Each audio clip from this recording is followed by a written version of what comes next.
Hi there and welcome back to my channel. I'm Dr. Kate and I am a 3-5 emotional generator according to my human design. 2.5 years into my experiment. I'm not an expert in human design, but I am an expert in engaging inner authority to navigate the deconditioning process. This is something I've done in private practice for over a decade. And even though the terminology with human design is a little new, the process is the same. And when I discovered human design, it made a lot more things make sense. And I realized that the approach I use in practice is very, very compatible with the deconditioning process. So if you are a 3-5, or if you know anything about the 3 line, you know that we learn through trial and error. So I was originally going to share my process with you real time and how I decondition from not self reactions to the outside world so that I can live as my true and authentic self. And that was okay. It didn't bring me a huge degree of satisfaction, but it was okay.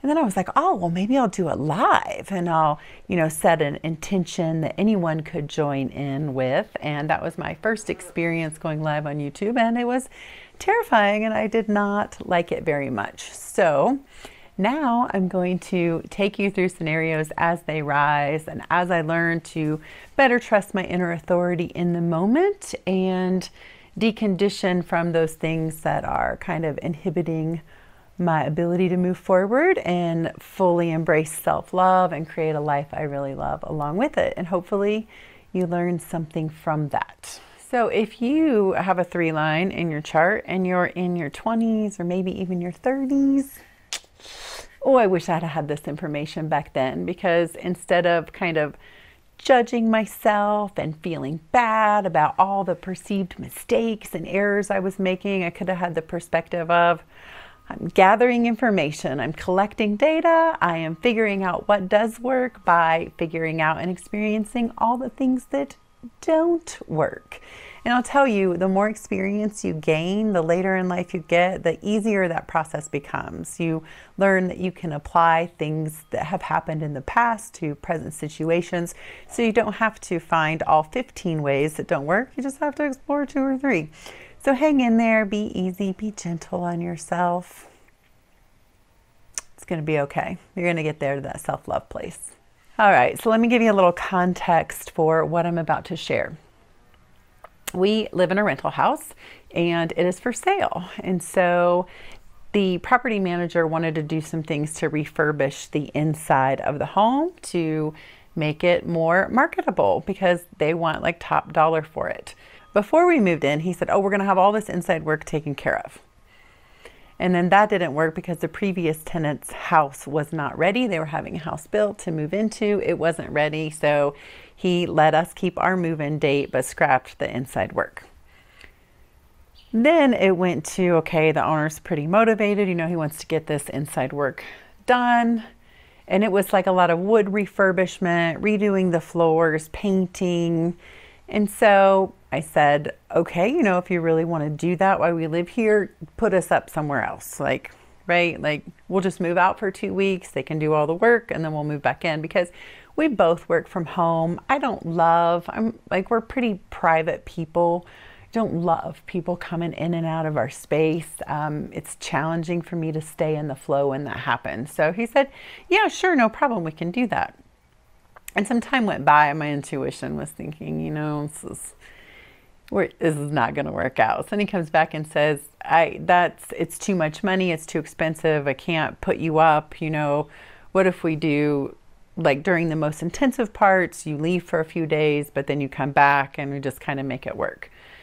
And at that point, my inner authority, my sacral response, my emotional wave, everything was saying, oh, this is not going to work. Just let's look for somewhere else. Let's find a different place. We'll move out and you can get it done. But my husband is more willing to go with the flow. And I was like, stop being difficult, Kate, just let it play out and see what happens. So that's what we did. And then he came back and he said, okay, find a place to stay. Your budget's $25 for, one night, like $25 a night. And I was like, you can't find a place to stay for that. So again, my husband says, let's make lemonade out of lemons and let's find a nice place and make a vacation out of it. Fine. We organized it so that it took place on a weekend. And again, my inner authority, my intuition is pulling me toward a place that we know about, that's very nice, that's very quiet. It would be fine. But we watched a video about this other place and it looked beautiful, right? We even went and we went inside and we saw the rooms, you know, no funky smells, jacuzzi tub in the room, beautiful pool, spa area. And I'm still getting it, no. But I don't want to be the person who always has to stay at the same place and do the same thing all the time either. So we went with it and we stayed there, and there's a bar across the street. We had been to this bar, but we associated it as a restaurant, and we had always been there early, quiet, no big deal. We didn't think it would be a concern. It was a concern. If there's one thing I've not been able to accept about life in South America or Latin America, is that the music is so loud.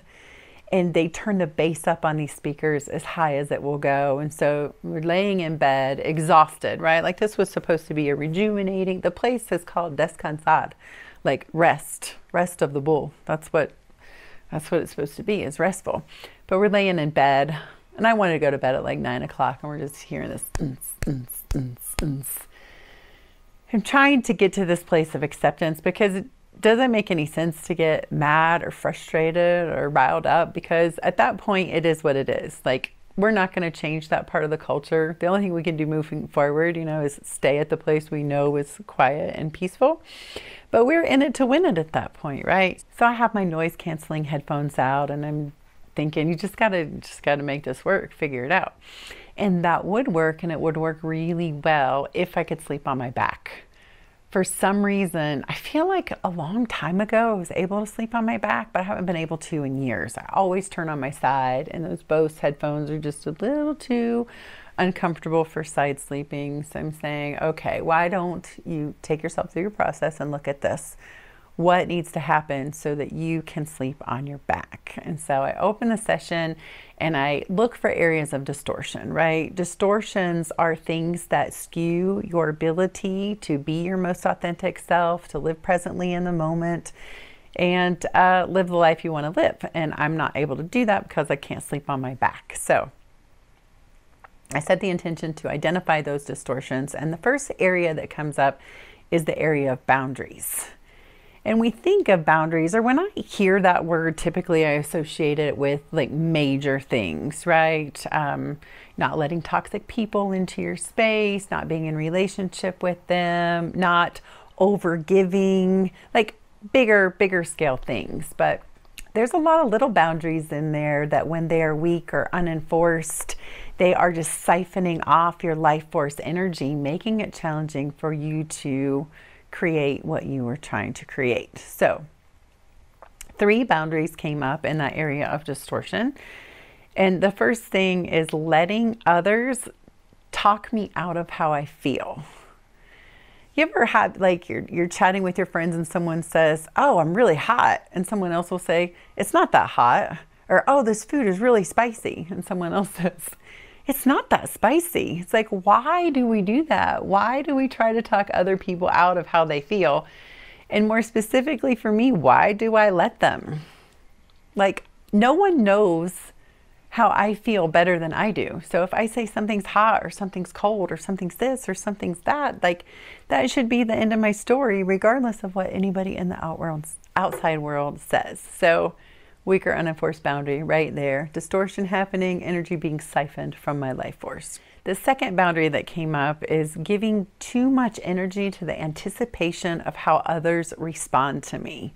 Like if I send a text or email or I post a video, I'm immediately like anticipating what the response is going to be and not realizing how much energy that is stealing from me. There's a very curious thing to just enjoy a deep breath and be like, the response will be what the response will be. And I don't need to worry about it. I don't need to invest energy in that.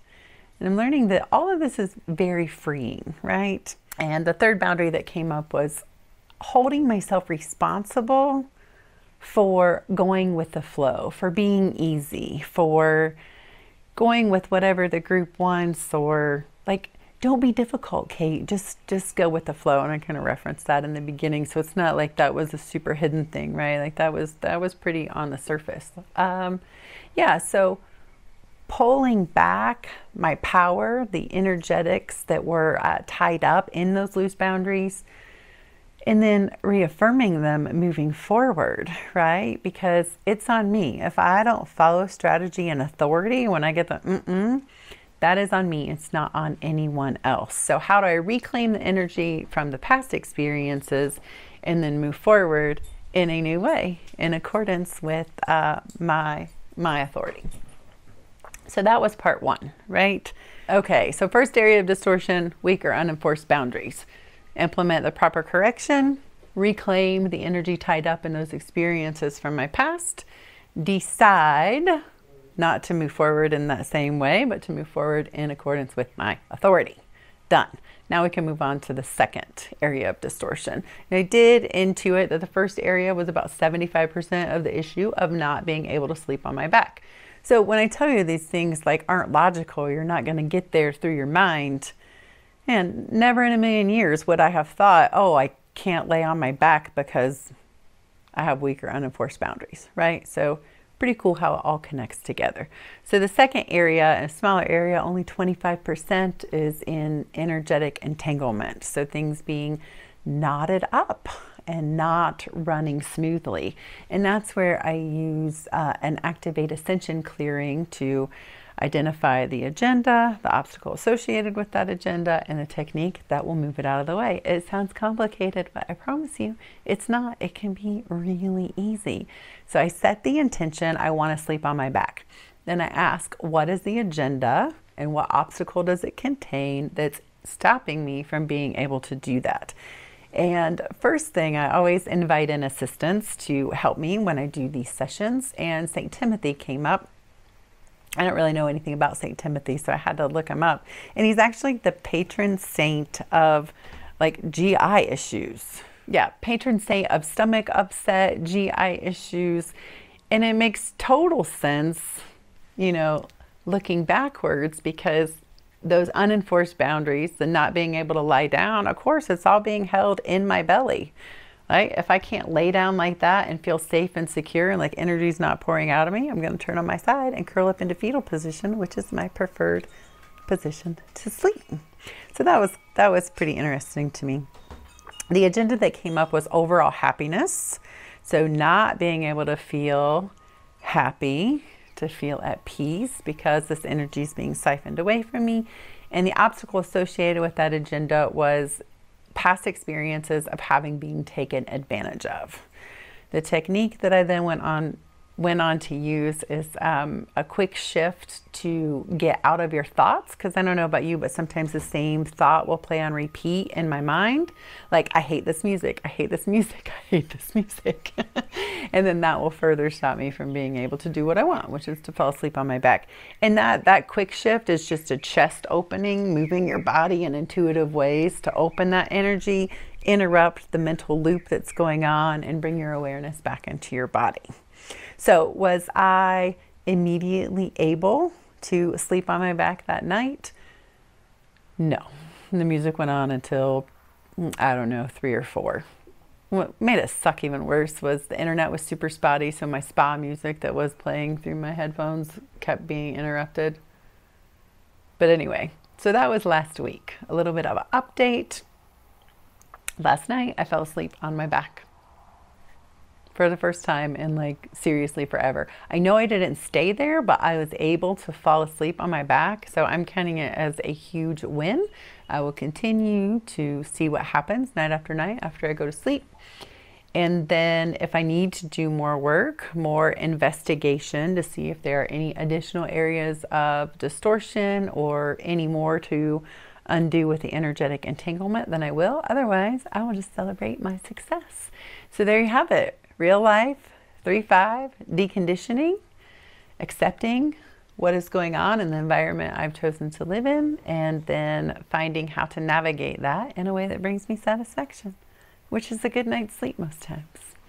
I hope you got something out of that. And if you are a generator in your human design experience, I love working with generators to really use that sacral authority, that inner sacral response, inner authority to navigate this process, because it's so smooth and so easy, and it doesn't involve like excavation and rehashing the past and reliving traumatic experiences. You just identify the areas of distortion, implement the correction, and move forward in a satisfied way.